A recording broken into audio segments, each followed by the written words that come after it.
شام ڈھل رہی تھی۔ صحن کے کونے میں لگے نیم کے نیچے شرمین چپ چاپ بیٹھی تھی، ہاتھ میں وہی پرانا لفافہ تھا جو شاہ جہان کا آخری خط لے کر آیا تھا۔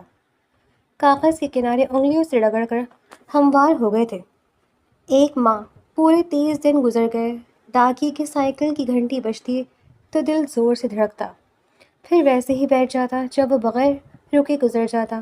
آج بھی وہ 3 بار دروازے تک گئی تھی، 3 بار مایوسی لوٹ آئی۔ ہوا کے ساتھ سوکھے پتے اڑ کر اس کے پاؤں سے ٹکرا رہے تھے۔ وہ انہیں دیکھتی رہتی جیسے ان پتوں میں کوئی جواب لکھا ہو۔ شاید رستے میں خط گم ہو گیا ہو، شاید وہ بیمار ہو گیا ہو، شاید… شرمین نے آنکھیں بند کر لی۔ شاید اسے آگے سوچنے کی ہمت نہیں تھی۔ چولہے کے پاس تبائی پر رکھی چائے ٹھنڈی ہو چکی تھی۔ امی 2 بار آواز دے کر خاموش ہو گئی تھیں۔ شرمین نے بس سر ہلا دیا تھا، بولنے کو الفاظ ہی نہیں بچے تھے۔ خاموش اس کے گلے میں پھندی کی طرح لپٹ گئی تھی۔ دروازے پر دستک ہوئی، وہ بجلی کی سی تیزی سے اٹھی، دل کی دھڑکن کانوں میں گونج رہی تھی، قدم کانپ رہے تھے۔ دروازہ کھلا، سامنے محلے کی بچی تھی جس کی امی نے دہی منگوایا تھا۔ شرمین نے دھیرے سے ایک طرف ہو کر اسے اندر آنے کا راستہ دیا اور خود پیٹھ دیوار سے لگا کر فرش پر بیٹھ گئی، لفافے کو سینے سے لگا کر۔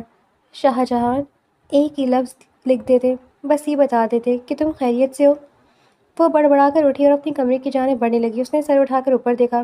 گھر کے آنگن میں لگے درخت سے نیم کے پتے سرسرا رہے تھے۔ شام مکمل اندھیری میں ڈھل گئی۔ اس نے ایک بار پھر پلٹ کر دروازے کی طرف دیکھ رہی تھی جیسے اگلی ہلا میں خط آ جائے گا۔ اس نے کمرے میں آتے ہی کاغذ سنبھال لیا اور اسے خود ہی خط لکھنے کا فیصلہ کر چکی تھی۔ قلم تھامے وہ کئی پل سپاٹ سی بیٹھی رہی، لفظ قلم کی نوک پر ٹھہرے ہوئے تھے۔ اس نے بمشکل ہاتھ کو حرکت دی تھی۔ شاہ جہان، تمہیں میرا سلام پہنچے۔ میں امید کرتی ہوں کہ تم خیریت سے ہوگے، شہر کی مصروفیت میں اپنا خیال رکھ رہے ہوگے۔ میں یہاں ٹھیک ہوں، بس تمہارا خط نہ ملنے سے دل تھوڑا بے چین رہتا ہے۔ آخری خط آئے ہوئے آج پورا 1 مہینہ ہو گیا ہے۔ 1 مہینہ 30 دن، 720 گھنٹے میں نے گن رکھے ہیں۔ روز ڈاکیہ کے آنے کا وقت ہوتا ہے تو میں دروازے تک چلی جاتی ہوں، دل دھڑکتا ہے کہ شاید آج آپ کا خط ہو، مگر ڈاکیہ خالی ہاتھ لوٹ جاتا ہے۔ وہ مجھے دیکھ کر مسکرا دیتا ہے اور کہہ دیتا ہے کہ آج بھی کچھ نہیں آیا۔ نیم کے نیچے بھی تلاشی ہو مگر کچھ نہیں ملتا۔ پہلے میں خود کو سمجھاتی تھی کہ تم مصروف ہوگے، امتحان ہوں گے، شہر کی بھاگ دوڑ میں وقت نہیں ملتا ہوگا، مگر اب دل میں طرح کی باتیں آنے لگی ہیں۔ کبھی سوچتی ہوں کہ شاید میرا خط تم تک پہنچا ہی نہیں، کبھی ڈر لگتا ہے کبھی تم ناراض تو نہیں ہو گئے، کبھی یہ خیال آتا ہے کہ شاید تم بھول گئے ہو۔ میں جانتی ہوں کہ یہ سوچیں غلط ہے۔ تم نے وعدہ کیا تھا کہ خط لکھتے رہو گے، جانتی ہو تم وعدہ کے پکے ہو، مگر شاہجہاں انتظار بہت کٹھن ہوتا ہے، خاص کر جب دل کسی کا عادی ہو جائے۔ میں روز شام کو اپنے نیم کے درخت تلے بیٹھتی ہوں، وہی درخت جو ہمارا گواہ ہے۔ ہوا چلتی ہے تو پتے سرسراتے ہیں، مجھے لگتا ہے جیسے تمہاری آواز آ رہی ہو۔ میں آنکھیں بند کر کے تم سے باتیں کرتی ہوں، مگر جواب کوئی نہیں دیتا۔ میرا دل آج کل بہت ٹوٹا ہوا ہے، خفا بھی ہوں تم سے اور خود سے بھی۔ خفا تم سے اس لیے کہ تم نے خط نہیں بھیجا، خفا خود سے اس لیے کہ میں تمہارے بغیر ایک دن بھی نہیں گزار پاتی۔ میں خود کو بہت مضبوط سمجھتی تھی، میں نے ہمیشہ خود کو صبر کی تلقین کی، مگر اب سمجھ آیا کہ صبر کا امتحان جب اپنا ہو تو سانس رک سی جاتی ہے۔ ولی بھائی کا پھر آئے تھے۔ وہ کہتے ہیں کہ میں اپنا خیال رکھوں، وہ کہتے ہیں کہ کہیں تمہارا انتظار لا حاصل نہ ہو۔ میں ہنس کر بات ٹال دیتی ہوں۔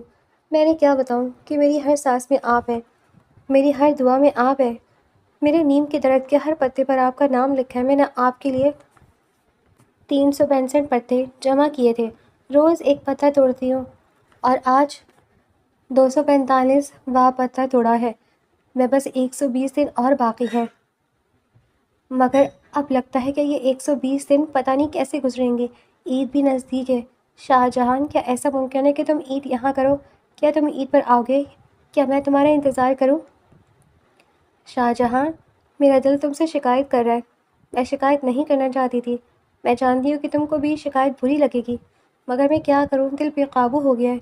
تمہاری خاموشی مجھے اندر سے توڑ رہی ہے۔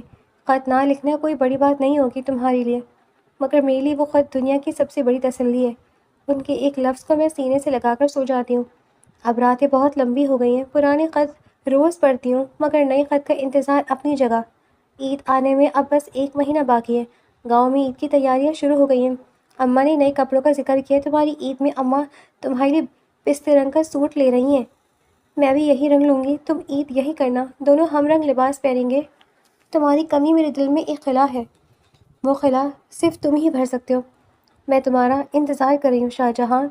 میں روز دعا کرتی ہوں، سجدے میں رو کر مانگتی ہوں کہ یا اللہ شاہجہاں کو عید پر گاؤں بھیج دے۔ میں دعا کروں گی کہ تم عید یہاں کرو۔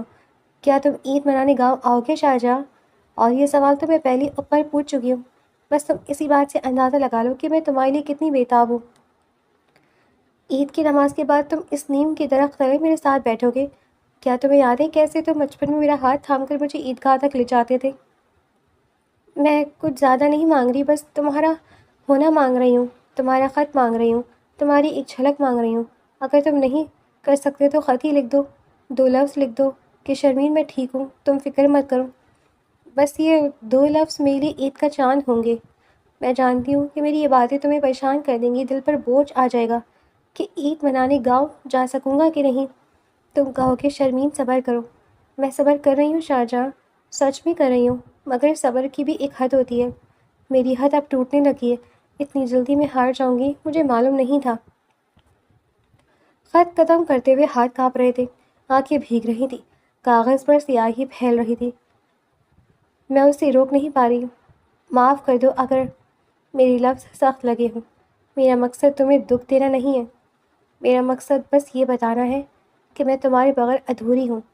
جلدی جواب دینا، میرا دل تمہارے جواب کے لیے تڑپ رہا ہے۔ تمہاری منتظر شرمین۔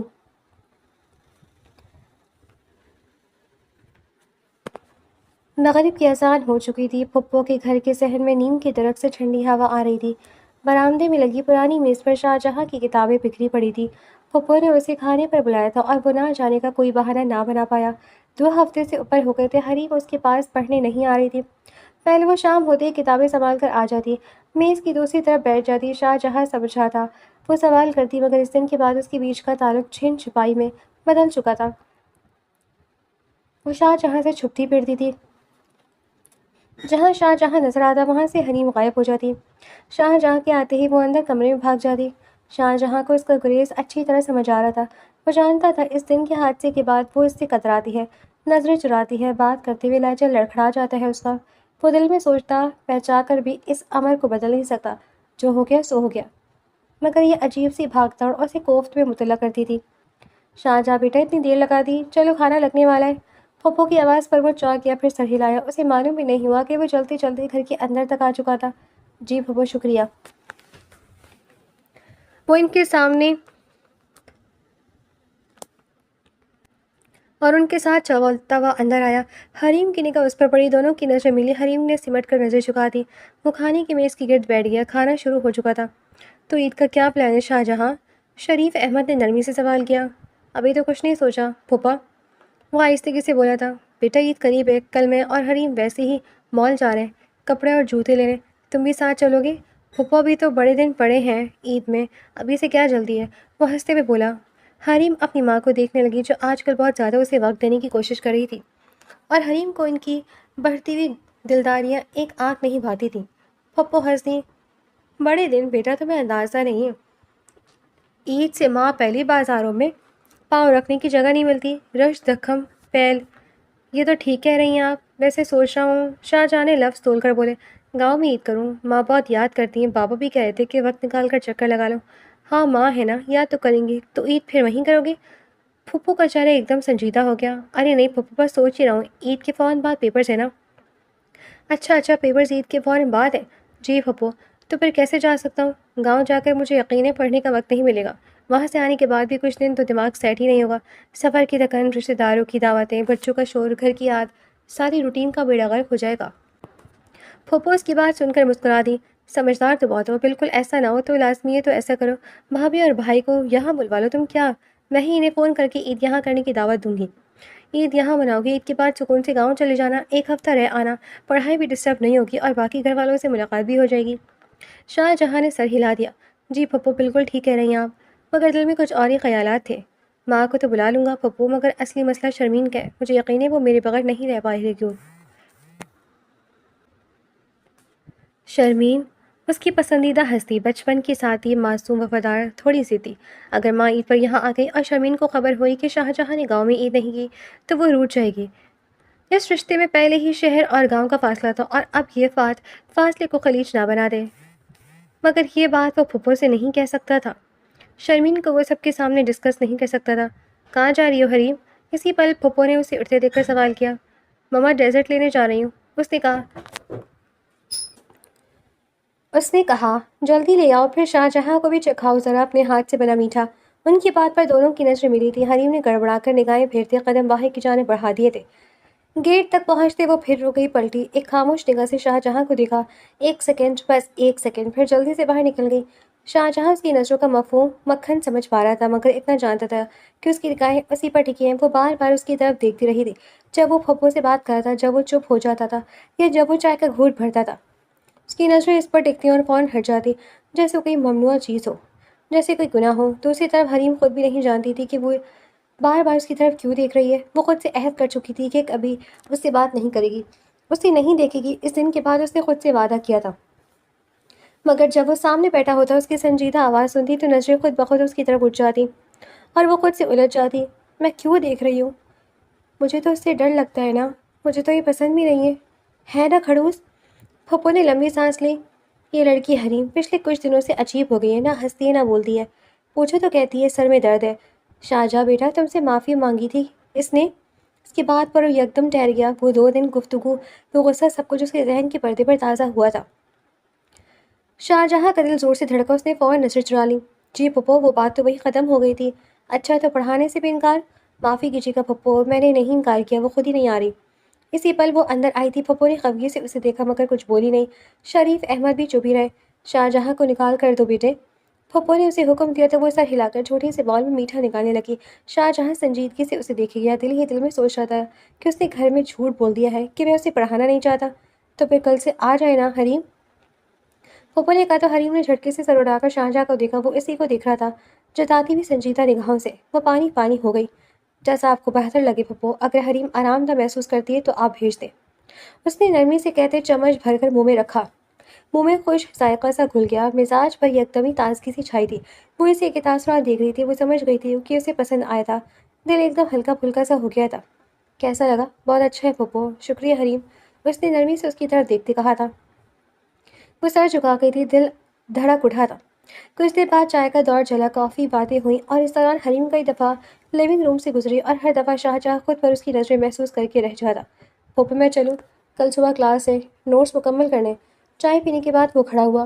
ہاں بیٹا جاؤ، اور ماں کو فون کر کے بتا دینا کہ عید یہیں مناؤ گے، میں بھی بات کر لوں گی بھابھی سے، پھپھو نے کہا تھا۔ شاہجہاں دروازے تک پہنچا ہی تاکہ پیچھے سے دھیمی سی آواز آئی کانپتی ہوئی، شاہجہاں بھائی۔ تو پلٹا، حریم سیڑھیوں کے بیچ کھڑی تھی، آدھا چہرہ اندھیرے میں، آدھا روشنی میں۔ ہاں بولو حریم، اس نے رسمی لہجے میں پوچھا۔ کوئی نرمی نہیں تھی، کوئی سختی نہیں تھی، بس ایک استاد والا لہجہ۔ حریم نے ہونٹ کاٹے، کچھ کہنا چاہا، شاید معذرت، شاید وضاحت، شاید بس کیا آپ ناراض ہیں، مگر الفاظ گلے میں اٹک گئے۔ وہ بس سر ہلا سکی۔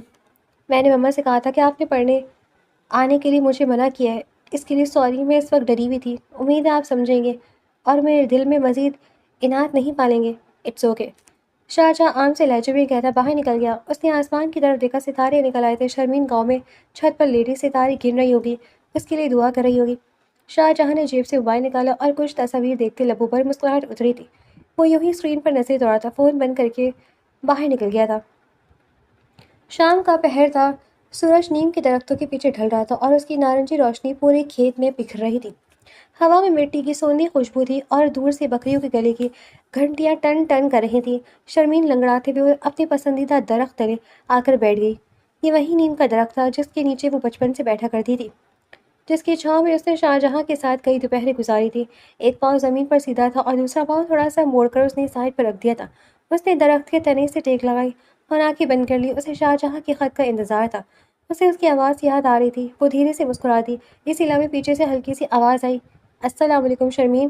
شرمین نے آنکھیں کھول کر دیکھا، ولی کھڑا تھا، اس کا کزن، گاؤں کا سب سے ہنسمکھ لڑکا۔ اس کے ہاتھ میں گھاس کا ایک تنگا تھا جسے وہ انگلیوں میں گھما رہا تھا۔ اس کی آنکھوں میں شرمین کو دیکھ کر وہی پرانی نرمی تھی، وہی عزت تھی جو بچپن سے تھی۔ شرمین نے مسکرا کر جواب دیا، وعلیکم السلام ولید بھائی، آ جاؤ بیٹھو۔ ولی درخت کی دوسری طرف گھاس پر بیٹھ گیا۔ اس نے شرمین کو اوپر سے نیچے تک دیکھا۔ اس کا چہرہ پہلے سے دبلا لگ رہا تھا، آنکھوں کے گرد ہلکے سائے تھے، مگر اس کی مسکراہٹ ویسے ہی تھی، صبر والی، وفا والی۔ کافی دیر خاموشی میں گزری تھی، پھر اسی نے بات شروع کی، کیسی ہو شرمین؟ طبیعت کیسی ہے؟ اور پاؤں کا درد تو نہیں بڑھ گیا؟ اماں کہی تھی پاؤں کا درد بڑھ گیا۔ الحمدللہ ولی بھائی میں ٹھیک ہوں، درد تو میرا پرانا ساتھی ہے، اس کی عادت ہو گئی ہے، بس شام کو یہاں ہوا کھانے آ جاتی ہوں، دل ہلکا ہو جاتا ہے۔ وہ ہنسی تھی مگر ولی نے گہری نگاہوں سے اس کی آنکھوں پر جما دی تھی۔ کیا تم یہاں بیٹھ کر شاہجہاں کا انتظار کرتی ہو؟ وہ دھیرے سے پوچھ رہا تھا مگر لہجے کی تھکن واضح تھی۔ شرمین ہنستی تھی، اس کی ہنسی میں کوئی شرمندگی نہیں تھی، کوئی جھجک نہیں تھی۔ ہاں ولی بھائی، میں یہیں بیٹھ کر اس کا انتظار کرتی ہوں، یہ درخت ہمارا گواہ ہے، اسی کے سائے تلے ہم بڑے ہوئے، یہی ہمیں جوڑے گا۔ ولی کی آنکھوں میں ایک لمحے کے لیے تپش سی اتری، اس نے ہاتھ تلے آتی گھاس ہاتھوں میں دبوچ لی۔ میں دعا کرتا ہوں کہ تمہارا انتظار لا حاصل نہ رہے شرمین، بہت دھیرے سے کہا تھا۔ شرمین کی مسکراہٹ ہلکی سی مدھم پڑ گئی، اس نے حیرت سے ولی کو دیکھا۔ ایسا کیوں کہہ رہے ولی بھائی؟ ولی نے ایک لمبی سانس لی اور اس نے آسمان کی طرف دیکھا جہاں پرندے اپنے گھونسلوں کی طرف جا رہے تھے۔ میں جانتا ہوں شاہجہاں کی محبت پر تم اعتبار کرتی ہو، مجھے بھی لگتا ہے کہ وہ سچا ہے، وہ مخلص ہے، اس کی آنکھوں میں تمہارے لیے احترام ہے، مگر اتنا اعتبار مت کرو کہ پیچھے تمہاری ذات باقی نہ رہے۔ شرمین نے آبرو اٹھا کر اسے دیکھا۔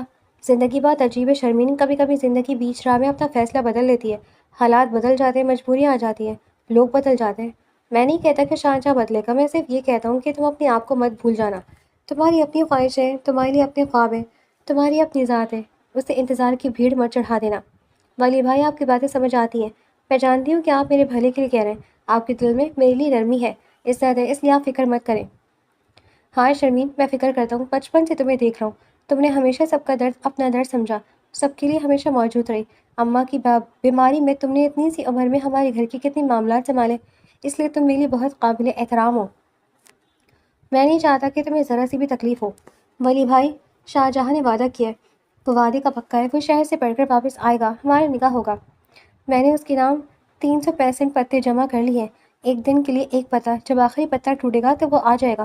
ولی نے شرمین کے چہرے کو دیکھا، اسے اس کی آنکھوں میں یقین نظر آیا، وہ بے اختیار ہنسا۔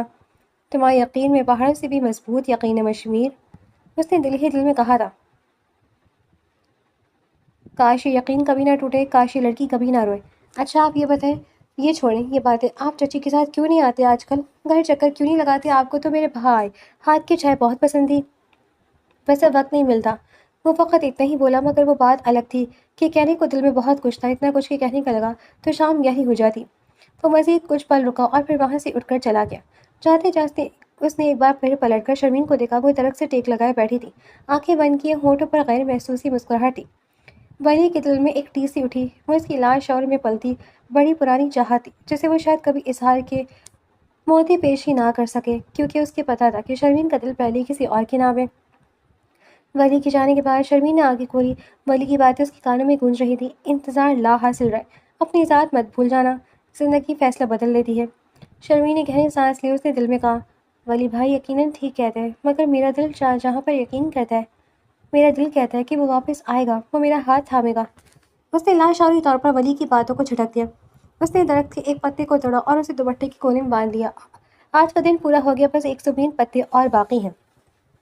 ہوا چلی تو درخت کے پتھر سرسرائے، شرمین نے آنکھیں بند کر لی اور دل میں شاہجہاں کا نام دہرایا۔ ولی کی باتیں اس کے ذہن کی کسی کونے میں دب گئی، جیسے کبھی سنی ہی نہ ہو۔ وہ آہستگی سے کھڑی ہوئی اور آہستہ آہستہ گھر کی طرف چلی گئی۔ سورج اب مکمل ڈوب چکا تھا، اندھیرا اتر رہا تھا، مگر شرمین کے دل میں ایک روشنی تھی، انتظار کی روشنی، وفا کی روشنی۔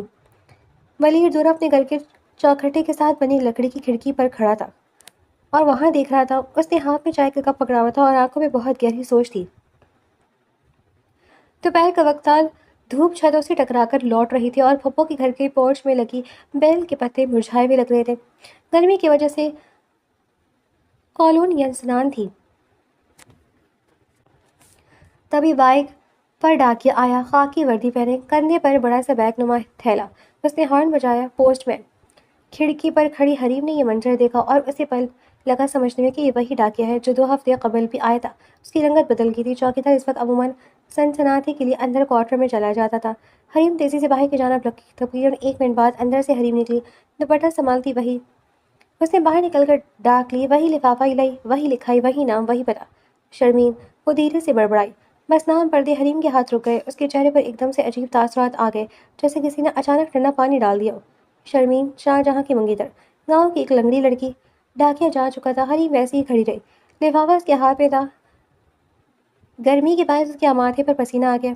تبھی اسے اچانک خیال آیا، پچھلا خط بھی اسی طرح دوپہر کو آیا تھا، تقریباً 1 ماہ پہلے۔ اسی نام سے اسے ہاتھ کی لکھائی سے ڈاکیے نے پورچ میں رکھ دیا تھا۔ شاہ جہاں اس وقت عموماً یونیورسٹی میں ہوتا تھا۔ حریم نے اٹھایا، دیکھا، رک گیا، پھر شام کو دوبارہ وہاں آئی اور شام کو اس نے کیا کیا تھا؟ اس نے وہ خط جلا دیا تھا۔ ہاں، اس نے وہ خط باورچی خانے کے چولہے میں جلا دیا تھا۔ کیوں؟ اسے خود نہیں معلوم۔ بس ایک لمحے کا غصہ تھا، حسرت تھا، خوف تھا، یا بس بے وجہ کی ضدی حرکت۔ وہ لفافہ کھول کر پڑھنا چاہتی تھی، ہاتھ کانپ رہے تھے، پھر ڈر گئی کہ اگر پکڑی گئی تو اس نے ثابت ہی جلا دیا، راکھ کر کے کوڑے بہا دیا۔ اور شاہجہاں کو سمجھتا رہا کہ شرمین نے اسے جواب ہی نہیں دیا۔ وہ کئی دن خاموش رہا تھا۔ اس نے یہ بھی دیکھا تھا کہ وہ 2-3 دن اور 3 مرتبہ چوکیدار سے ڈاکی کے متعلق پوچھ چکا تھا، اور اس پل حریم کو بے اختیار اپنے کیے پر پچھتاوا ہوا تھا۔ اور اب یہ دوسرا خط ہاتھ میں تھا۔ اس کے دل کی دھڑکن تیز ہو گئی۔ اگر میں نے یہ بھی… نہیں حریم، یہ غلط ہے۔ اس نے خود سے کہا مگر ہاتھ کانپ رہے تھے۔ پکڑے جانے کا خوف اس کے چہرے پر صاف نظر آ رہا تھا۔ اس نے ایک بار چاروں طرف دیکھا، کوئی نہیں تھا۔ سب دوپہر کی نیند لینے اپنے کمروں میں سو رہے تھے۔ ہر طرف گھر میں سناٹا تھا۔ وہ جلدی سے مڑی، اندر کی طرف بھاگی، سیدھا انیکسی میں۔ شاہ جہاں کے کمرے میں قدم رکھتے اس نے ایک بار کمرے کی صفائی پر سرسری نظر ڈالی۔ وہ کمرہ جہاں وہ پڑھتا تھا، جہاں اس کی کتابوں کا ڈھیر تھا۔ اندر جا کر اس نے کانپتے ہاتھوں سے خط میز پر رکھ دیا، بالکل سامنے، تاکہ شاہ جہاں آتے ہی دیکھ لے۔ بس رکھ دیا، میرا فرض پورا ہوا، اور پچھلی دفعہ کے بارے میں کوئی نہیں جانتا کہ وہ میں نے جلایا تھا۔ اس نے خود کو تسلی دی، مگر سانس ابھی بھی پھول رہی تھی۔ وہ پلٹی کہ اب واپس جائے گی، دروازے تک پہنچی تھی کہ قدموں کی آہٹ پر وہ رک گئی۔ دل بیٹھ گیا۔ شاہ جہاں دروازے میں کھڑا تھا، ہاتھ میں کتابیں تھیں، چہرے پر تھکن۔ وہ شاید آج یونیورسٹی سے جلدی آ گیا تھا، ورنہ عموماً 4 بجے تک لوٹتا تھا۔ اس نے حریم کو اپنے کمرے میں کھڑا دیکھ کر حیرت کا اظہار کیا، مگر فوراً ہی اس کی نگاہ میز پر پڑے لفافے پر گئی۔ اس کی آنکھوں کی چمک اور چہرے کی تھکن پل بھر میں ہوا ہوئی تھی، اور اسی پل حریم کا دل ساکت ہو گیا تھا۔ وہ اپنے تاثرات چھپانے کو چہرے کا زاویہ بدل گئی۔ میں آپ کا خط رکھنے آئی تھی، جو کچھ دیر پہلے ڈاکیہ دے کر گیا تھا۔ شاہ جہاں نے دروازے سے ہٹ کر اندر قدم رکھا۔ اس کی نظریں لفافے پر تھی۔ شرمین کا نام۔ اس کے ماتھے پر ایک شکن آئی۔ خط؟ اچھا، ابھی میں نے ڈاکیہ کو بھی جاتے دیکھا، پوچھا۔ اس نے بتایا کہ کسی لڑکی نے وصول کیا۔ جی، حریم نے تیزی سے کہا، جیسے صفائی دے رہی ہو۔ میں یہ خط اس لیے یہاں رکھنے آئی تھی کہ پچھلی دفعہ بھی جو خط ڈاکیہ لے کر آیا تھا وہ نیچے پورچ میں پڑا ہوا تھا، اور جو ڈرین ہے نا، سفیان بھائی کا کتا، وہ آدھا چبا گیا تھا اسے۔ وہ اس لائق بھی نہیں تھا کہ کھول کر پڑھا جا سکے۔ وہ پوری طرح پھٹ چکا تھا، اس لیے میں سوچا کہ یہ فوراً آپ تک پہنچا دو، کہیں ابھی… وہ چپ ہو گئی، سانس لے رہی تھی۔ شاہ جہاں ایک دم ساکت کھڑا رہ گیا۔ اس نے ایک لفظ نہیں کہا تھا، بس حریم کو دیکھ رہا تھا، پھر میز پر پڑے لفافے کو، پھر واپس حریم کو۔ کیا واقعی؟ اس کی آواز بہت دھیمی تھی۔ پچھلا خط آیا تھا؟ حریم نے سر جھکا لیا۔ جی، مجھے لگا آپ کو پتہ ہوگا۔ شاہ جہاں کا چہرہ یکدم بدل گیا۔ اس نے سمجھا تھا کہ شرمین نے اسے خط کا جواب بھی نہیں دیا۔ مہینے سے وہ انتظار کرتا رہا تھا، سوچتا تھا شاید وہ ناراض ہے۔ وہ اندر ہی اندر گھٹ رہا تھا، کسی سے کچھ نہیں کہا تھا، بس چپ چاپ برداشت کر رہا تھا۔ اور اب پتہ چلا کہ خط آیا تھا اور کتے نے چبا لیا تھا۔ اسے بہت دکھ ہوا، اور وہ دکھ اس کے چہرے پر صاف ظاہر تھا۔ اچھا، وہ بس اتنا ہی کہہ سکا۔ پھر اس نے حریم کی طرف دیکھا۔ اس کے چہرے پر خوف، پچھتاوا اور گھبراہٹ، سب کچھ تھا۔ وہ ایک گہری نگاہ اس پر ڈالتا سر ہلا گیا تھا۔ کیا وہ جھوٹ بول رہی تھی؟ شاہ جہاں نے سوچا، اس نے تو کبھی کتے کو سامنے کی پورچ میں نہیں دیکھا تھا، مگر اس وقت اس نے کچھ نہیں کہا۔ وہ تھکا ہوا تھا، دکھی تھا، اور حریم اس سے تعلقات پہلے ایسے خوشگوار نہ تھے کہ وہ شک کی بنیاد پر ایک نئی لڑائی کا آغاز کرتا۔ اس نے گہری سانس لی۔ شکریہ حریم، تم نے یہ خط بچا لیا، شکریہ۔ حریم نے سر اٹھایا۔ شاہ جہاں کی آنکھوں میں کوئی الزام نہیں تھا۔ اس نے سکھی سانس لی۔ حریم سے کچھ نہیں بولا گیا۔ اس نے خاموشی سے سر ہلایا اور کمرے سے نکل آئی۔ قدم لڑکھڑا رہے تھے۔ وہ اپنے کمرے میں جا کر بیڈ پر بیٹھ گئی، اور اس کے دل میں ایک ہی بات تھی، پچھتاوا۔ میں نے پچھلی دفعہ خط جلا کر اچھا نہیں کیا تھا۔ وہ لب چبا کر رہ گئی تھی۔ میں نے وہ خط کیوں جلایا تھا؟ وہ خود سے پوچھ رہی تھی۔ مجھے کیا ملا؟ شرمین کا پیغام نہیں پہنچا، اور اب ایک اور خط آ گیا۔ شاہ جہاں خوش، اور میں اب چور بن گئی ہوں اپنے ہی دل میں۔ اسے شاہ جہاں کا چہرہ یاد آ رہا تھا، اس کے تاثرات۔ وہ کتنا خوش تھا ایک لنگڑی لڑکی کے خط بھیجنے پر۔ وہ نہیں جانتی تھی کہ اس نے وہ خط کیوں جلایا، شاید اس لیے کہ وہ شاہ جہاں کو دیکھتی تھی اور دل عجیب ہو جاتا تھا، حالانکہ وہ جانتی تھی شاہ جہاں کے دل میں اس کے لیے کچھ بھی نہیں ہے۔ وہ اپنی منگیتر سے محبت کرتا، یہ بات وہ بار بار خود کو سمجھاتی تھی، مگر دل بیوقوف تھا۔ دوسری طرف شاہ جہاں نے وہ خط کھولا، ایک ایک لفظ پڑھتے اس کا دل تڑپ رہا تھا، اس کی آنکھیں نم ہو رہی تھیں۔ شاہ جہاں نے خط سینے سے لگا لیا، جیسے کئی دن بعد اسے سکون ملا ہو۔ میری سکون جان شرمین، السلام علیکم۔ کاغذ اور قلم ہاتھ میں لیے بیٹھا ہوں، اور سوچ رہا ہوں کہاں سے شروع کروں۔ دل میں لفظوں کو ایک سمندر ٹھاٹے مار رہا ہے، مگر جب تمہارا نام لکھنے لگتا ہوں تو سب کچھ رک جاتا ہے، کیونکہ تم صرف ایک نام نہیں ہو، تم میری دعا ہو، میری سکون کی جگہ ہو، میری ہر تھکن کا مرہم ہو۔ تمہاری یہ خط مجھے بہت دیر سے ملا، اور سچ کہوں تو ان دیر کے دنوں میں میرا دل جتنا بے چین رہا وہ میں لفظوں میں بیان نہیں کر سکتا۔ میں سمجھ رہا تھا کہ شاید تم ناراض ہو گئی ہو، شاید تمہیں یہ شہر، یہ مصروفیت، یہ فاصلے مجھ سے دور کر رہے ہیں۔ میں ہر شام خط کا انتظار کرتا تھا، ڈاکیے کی راہ دیکھتا تھا اور دل میں ایک امید جاگتی تھی کہ آج شاید تمہارا خط آ جائے، مگر جب کچھ نہیں آتا تھا تو راتیں جا کر گزر جاتی تھی۔ پھر مجھے میری کزن حریم نے بتایا کہ تمہارا ایک خط یہاں پہنچا تھا، تو میرا دل بیٹھ گیا۔ اس نے کہا کہ گھر کے کتے نے اسے اپنے دانتوں سے پھاڑ کر برباد کر دیا تھا اور مجھے اس کا علم تک نہیں تھا۔ شرمین، سوچو تم نے کتنی محبت سے وہ خط لکھا ہوگا، کتنی امیدوں سے ڈاک میں ڈالا ہوگا، اور میں بے خبر رہا۔ یہ سوچ کر میری روح کانپ گئی۔ مجھے بہت افسوس ہے، مگر اللہ کا شکر ہے کہ تمہارا یہ دوسرا خط بحفاظت میرے ہاتھ تک پہنچ گیا۔ شرمین، تم جانتی ہو تمہارا خط کھولتے وقت میرے ہاتھ کانپ رہے تھے، ایسے ہی جیسے پہلی بار تم سے بات کی تھی۔ تمہاری لکھائی کی ہر لکیر میں مجھے تمہاری خوشبو محسوس ہوئی ہے، ہر لفظ میں تمہاری آواز سنائی دی۔ جب تم نے لکھا کہ گاؤں کی مٹی تمہیں یاد آتی ہے تو میری آنکھیں بھر آئیں، کیونکہ مجھے بھی وہی مٹی، وہی گلیاں، وہی تمہارے گھر کا وہ کچا صحن یاد آتا ہے۔ تم نے لکھا کہ تم میرا انتظار کر رہی ہو۔ شرمین، میں قسم کھا کر کہتا ہوں کہ میں بھی ہر سانس کے ساتھ تمہارا انتظار کر رہا ہوں۔ یہ فاصلے مجھے توڑ رہے ہیں، یہ شہر کی دیواریں، یہ کتابیں، یہ مصروفیت، کچھ بھی تمہاری کمی پوری نہیں کر سکتا۔ میری جان، یہ سن کر میرا دل بہت اداس ہوا کہ تم چاہتی ہو میں عید وہاں کروں، مگر میں اس عید پر گاؤں نہیں آ پاؤں گا۔ عید کے فوراً بعد ہی میرے پیپر شروع ہو رہے ہیں، اور یہ قربانیاں اور دوریاں ہمارے مستقبل کی بنیاد ہے۔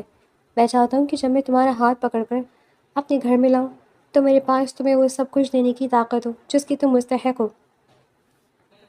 میں جانتا ہوں کہ یہ انتظار تمہارے لیے بھی آسان نہیں ہے، مگر میری شرمین بہت صابر ہے، بہت بہادر ہے۔ تم نے ہمیشہ کہا تھا کہ ہم ایک دوسرے کے لیے بنے ہیں، تو تھوڑی سی قربانی تو بنتی ہے، اور میں وعدہ کرتا ہوں کہ یہ قربانیاں رائے گا نہیں جائیں گی۔ ایک دن آئے گا جب ہم ان سب دنوں پر ہنسیں گے، جب ہم اپنے بچوں کو سنائیں گے کہ کیسے ہم نے فاصلوں سے محبت کی تھی۔ تم پوچھتی ہو کہ میں تمہیں یاد کرتا ہوں یا نہیں؟ میری جان، میں تمہیں سانسوں کی طرح یاد کرتا ہوں۔ صبح اٹھتے ہی تمہارا خیال آتا ہے، کتاب کھولتا ہوں تو تمہارا چہرہ حاشیے پر نظر آتا ہے، رات کو جب شہر خاموش ہو جاتا ہے اور پنکھی کی آواز کے سوا کچھ نہیں ہوتا تو میں تم سے باتیں کرتا ہوں، بتاتا ہوں کہ آج کیا ہوا، کس نے کیا کہا۔ تم جواب نہیں دیتی، مگر مجھے لگتا ہے جیسے تم سن رہی ہو۔ تمہاری مسکراہٹ کا تصور کر کے خوش ہو جاتا ہوں، تمہاری مسکراہٹ کا تصور کر کے خوش ہو جاتا ہوں۔ تمہاری ہنسی سے زیادہ مٹھاس کسی شے میں نہیں ہے شرمین۔ تم جب ہنستی ہو تو لگتا ہے جیسے گاؤں کے کھیتوں میں باہر آ گئی ہو۔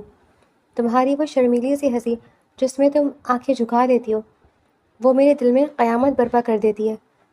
میں اکثر سوچتا ہوں کہ جب ہم ملیں گے تو میں تم سے کتنی دیر تک بس ہنستا رہوں گا، بغیر کسی وجہ کے، صرف تمہیں دیکھ کر۔ شہر کی بازاروں میں گھومتا ہوں تو ہر چیز میں تم نظر آتی ہو۔ کوئی چوڑیاں دیکھتا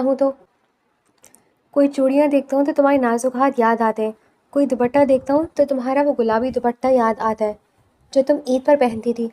تمہارے لیے اس عید پر ساری خریداری میں کروں گا۔ تمہاری پہلی عیدی جو سسرال والوں کی طرف سے آتی ہے، میں نے امی سے کہہ دیا ہے۔ وہ میرے پاگل پن پر غصہ ہوئیں، پر پھر مان بھی گئیں، کیونکہ وہ جانتی ہے تمہاری پسند مجھ سے بہتر کون ہی جان سکتا ہے۔ اور ہاں، جو کچھ تم میرے لیے خریدو گی وہ میری امی کے ہاتھ بھیج دینا، کیونکہ وہ عید کرنے شہر آ رہی ہیں۔ میں چاہتا ہوں کہ وہ تمہارا دیا ہوا تحفہ اپنے ہاتھوں سے مجھے دیں، تاکہ مجھے لگے کہ تم خود آئی ہو۔ شرمین، مجھے معلوم ہے کہ یہ خط پڑھ کر تمہاری آنکھیں نم ہو جائیں گی، مگر یہ آنسو غم کے نہیں ہوں گے، یہ اس محبت کے آنسو ہوں گے جو فاصلوں سے بھی نہیں مرتی، یہ اس یقین کے آنسو ہوں گے کہ ہم ایک دوسرے کے ہیں۔ عید پر میرے بغیر اداس مت ہونا، سمجھی؟ اور یہ میرا حکم ہے۔ میں وعدہ کرتا ہوں کہ جیسے ہی میرے پیپرز ختم ہوں گے میں سب سے پہلے سفر گاؤں کا کروں گا۔ تب تک اپنا خیال رکھنا، وقت پر کھانا کھانا، دھوپ میں زیادہ مت نکلنا، خط کا جواب جلدی دینا۔ تمہارے خط کے بغیر میرے دن ادھورے لگتے ہیں۔ تمہاری ہر لفظ میرے لیے ایک نئی زندگی ہے۔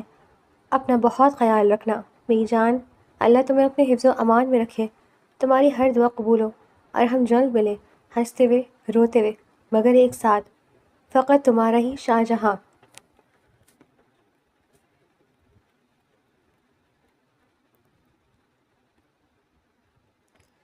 کراچی کی شام تھی، مال میں چہل پہل عروج پر تھی، عید قریب تھی، اس لیے ہر دکان کے باہر روشنیاں، ہر طرف قدموں کی چھاپ تھی، اور کوئی خریداری میں مصروف تھا شاہ جہاں آگے آگے چل رہا تھا، اس کے ساتھ اس کے پیچھے حریم تھی، پیچھے حریم کی امی، اس کی 2 کزنس مقدس اور اقرا، اور ایک کزن بھی تھا۔ 6 لوگوں کا قافلہ تھا، مگر شاہ جہاں کا دھیان کسی اور ہی طرف تھا۔ وہ دوسری دکان پر رکتا، کبھی چوڑی کے اسٹال پر، کبھی کپڑوں کی آؤٹ لیٹ پر، کبھی جوتوں کے پاس۔ وہ ہر چیز اٹھاتا، دیکھتا اور پیک کروا دیتا۔ پھپھو پوچھتی کہ وہ کیا لے رہا ہے تو کہتا یہ رنگ شرمین پر بہت اچھا لگے گا، یہ کھسے گاؤں کی مٹی کے ساتھ سوٹ کریں گے۔ ایسے جھمکے وہ شوق سے پہنتی ہے۔ پھپھو دل محسوس کر رہ جاتی ہے، اپنی بھابھی کی وہ بات یاد آتی اور خود کو جھوٹی تسلی دیتی کہ یہ سب وقتی ہے۔ وہ بار بار اپنی منگیتر شرمین کا نام لے رہا تھا۔ گاؤں میں بے بیٹھی شرمین کے لیے وہ شہر کی پوری مارکیٹ اٹھا لانا چاہتا تھا۔ حریم خاموشی سے ساتھ چل رہی تھی، اس کے ہاتھ میں بھی شاپنگ بیگ تھا، مگر اس کا دھیان اپنے بیگ پر نہیں تھا، اس کا دھیان شاہ جہاں کے ہر لفظ پر تھا، ہر اس چیز پر جو وہ شرمین کے لیے لے رہا تھا۔ حریم کی امی نے 2-3 بار کہا، حریم بیٹا تمہارا دماغ کہاں ہے، کچھ دیکھ کیوں نہیں رہی؟ مقدس نے کہا یہ جھمکی ٹرائی کرو۔ اس نے بیزاری سے انکار میں گردن ہلائی تو اقرا معنی خیزی سے مسکراتی ہوئی آگے نکل گئی، مگر حریم بس چلتی رہی۔ اس کے چہرے پر مسکراہٹ تھی، مگر وہ مسکراہٹ دل تک نہیں پہنچ رہی تھی، اس کے اندر کہیں ایک گھٹن سی تھی، ایک عجیب سی بے چینی۔ شرمین، شرمین، شرمین، یہ نام اس کے کانوں میں گونج رہا تھا۔ شاہ جہاں کے منہ سے نکلنے والا ہر شرمین اس کے دل پر کسی سوئی کی طرح چبھ رہا تھا۔ وہ جانتی تھی، بہت اچھی طرح جانتی تھی کہ شاہ جہاں کی منگنی ہو چکی ہے۔ شرمین گاؤں کی سادہ سی لڑکی ہے، شاہ جہاں اس سے محبت کرتا ہے، یہ رشتہ طے شدہ ہے، اس میں حریم کی کوئی جگہ نہیں ہے، مگر دل منطق نہیں سنتا۔ حریم کو شرمین سے کوئی ذاتی دشمنی نہیں تھی، اس نے کبھی شرمین کو دیکھا بھی نہیں تھا، مگر آج اس بازار میں شاہ جہاں کی آنکھوں میں شرمین کے لیے جو نرمی تھی، جو فکر تھی، جو بےتابی تھی، وہ حریم سے برداشت نہیں ہو رہی تھی۔ کیا میں توجہ کے لائق نہیں ہوں؟ اتنی بری ہوں؟ کیا میں شرمین سے کم ہوں؟ پھر فوراً خود کو ڈانٹتی، نہیں حریم چپ رہو، یہ تمہارا حق نہیں ہے، مگر دل تھا کہ مانتا نہیں تھا۔ جب شاہ جہاں نے ایک نرم لان کا برانڈڈ سوٹ ہاتھ میں لیا اور کہا یہ شرمین کے لیے لیتے ہیں، اسے گلابی بہت پسند ہے، تو حریم کا دل ایک دم بیٹھ گیا۔ اس کا جی چاہا کہ وہ سوٹ اس کے ہاتھ سے چھین کر پھینک دے۔ میں کیسی لڑکی ہوں، اپنی کزن کی منگیتر سے حسد کر رہی ہوں؟ وہ خود سے سوال کری تھی۔ سب ایک کپڑے کی دکان میں تھے، امی مقدس کے ساتھ تھی، اقرا باہر آئس کریم لینے گئی تھی، کزن موبائل دیکھ رہی تھی۔ بس ایک لمحے کے لیے شاہ جہاں تنہا رہ گیا۔ پرفیوم کی آؤٹ لیٹ پر وہ پرفیوم دیکھ رہا تھا۔ حریم کا دل زور سے دھڑکنے لگا، اس کے ہاتھ پسینے سے بھیگ گئے۔ اس نے خود سے کہا نہیں یہ مت کرو، مگر پاؤں خود بخود اس کی طرف بڑھ گئے، وہ اس کے بالکل سامنے جا کر کھڑی ہو گئی۔ شاہ جہاں نے سر اٹھایا، حریم کو دیکھا، اس کے چہرے پر ایک سوالیہ نظر۔ حریم نے گہری سانس لی، اس کی آواز لڑکھڑا رہی تھی، مگر اس نے ہمت نہیں ہاری۔ شاہ جہاں؟ شاہ جہاں چونک گیا۔ شاہ جہاں بھائی سننے کا عادی تھا، آج سیدھا نام تھا۔ اس کی پریشانی پر شکن آ گئی۔ کیا بات ہے؟ اس نے دھیمے لہجے میں پوچھا۔ حریم نے آنکھیں بند کی، پھر کھول دی اور ایک ہی سانس میں کہہ دیا، میں اعتراف کرنا چاہتی ہوں، شرمین کا وہ خط جو میں نے کہا تھا کہ کتے نے پھاڑ دیا تھا، وہ جھوٹ تھا، کتے نے کچھ نہیں کیا تھا، وہ خط میں نے جلایا تھا، میں نے آپ سے جھوٹ بولا تھا۔ دکان میں لگے اے سی کی سرسراہٹ کی آواز کے سوا سب کچھ رک گیا۔ شاہ جہاں کا ہاتھ جس پرفیوم پر تھا وہیں رک گیا۔ اس نے حریم کو دیکھا، اس کی آنکھیں حیرت نہیں، ایک گہری تکن سے بھر گئی تھی۔ وہ کچھ نہیں بولا، بس دیکھتا رہا۔ حریم کا دل ڈوب رہا تھا، اسے لگا اب شاہ جہاں چیخے گا، غصہ کرے گا، امی کو بلائے گا، پھر اسے بازو سے دبوچ لے گا، مگر ایسا کچھ نہ ہوا۔ آخر کار شاہ جہاں نے کہا، اس کی آواز بہت سنجیدہ تھی، بہت بھاری، تم نے ایسا کیوں کیا؟ یہ سوال نہیں تھا، یہ ایک فیصلہ تھا۔ حریم نے سر اٹھایا، اس کی آنکھوں میں آنسو تھے، مگر وہ روئی نہیں۔ اس نے شاہ جہاں کی آنکھوں میں دیکھا اور کہا، مجھے نہیں پتا شاہ جہاں، بس اتنا ہی۔ شاہ جہاں ساکت رہ گیا۔ مجھے نہیں پتا؟ یہ جواب سب سے زیادہ خطرناک تھا، کیونکہ اس کا مطلب تھا کہ اس کے پیچھے کوئی منطق نہیں تھی، کوئی مجبوری نہیں تھی، صرف ایک بے نام، بے سبب، بے قابو احساس تھا۔ اس نے حریم کے چہرے کو دیکھا، اس دیدہ دلیری کو دیکھا جس سے وہ اپنی غلطی مان رہی تھی، اس بے بسی کو دیکھا جو اس کے مجھے نہیں پتا میں تھی۔ اور ایک پل کے لیے، صرف ایک پل کے لیے، شاہ جہاں سوچ پڑ گیا، کیا یہ صرف ایک جلے ہوئے خط کی کہانی تھی، یا اس کے پیچھے کوئی اور آگ جل رہی تھی؟ کیا حریم صرف معافی مانگ رہی تھی، یا وہ کچھ اور مانگ رہی تھی؟ اس نے فوراً نظریں ہٹا لی، پرفیوم کی سائڈ پر رکھا اور وہاں سے نکل گیا۔ حریم وہیں کھڑی رہ گئی، اس کا اعتراف ہوا تھا، مگر سکون نہیں ملا تھا، کیونکہ شاہ جہاں کا جواب، اس کی خاموشی، اس سے زیادہ ڈراؤنی تھی۔ وہ اس کے پیچھے نکل آئی، سست مرے مرے قدموں سے، مگر اس کے اندر ایک نیا شور شروع ہو چکا تھا۔